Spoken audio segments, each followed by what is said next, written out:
បាននិយាយថាសហរដ្ឋអាមេរិកនិងប្រទេសអ៊ីរ៉ង់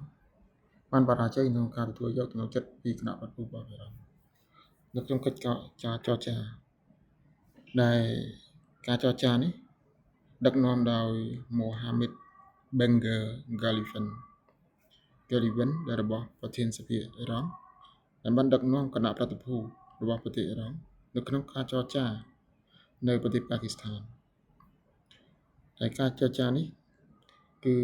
ប្រទេសសហរដ្ឋអាមេរិកដឹកនាំដោយលោក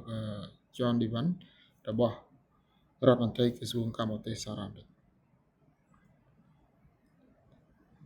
ប្រធានសភាបៃរ៉ង់បាននិយាយថាឥឡូវនេះជាពេលវេលាសមស្រប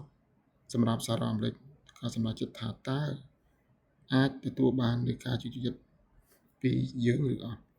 នៅក្នុងការបង្ហោះនៅក្នុងប្រព័ន្ធសង្គម X លោក Galifan បាននិយាយថាលោកសង្កត់ធ្ងន់មុនពេលចរចាថាអ៊ីរ៉ង់មានជំនឿឆន្ទៈល្អប៉ុន្តែដោយសារតែបទពិសោធន៍របស់ខ្លួននៅក្នុងការចរចាពីសង្គ្រាមពីលើកមុនអ៊ីរ៉ង់មិនមានទំនុកចិត្តលើភាគីប្រឆាំងទេជាពិសេសគឺសហរដ្ឋអាមេរិក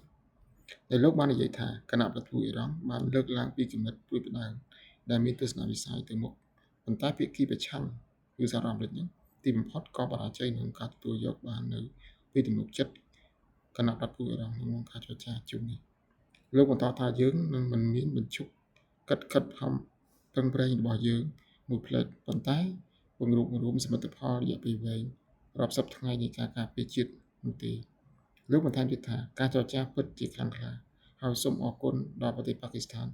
សម្រាប់សម្របសម្រួលនៅក្នុងកិច្ចការចរចារវាងសហរដ្ឋអាមេរិកនិងប្រទេសអ៊ីរ៉ង់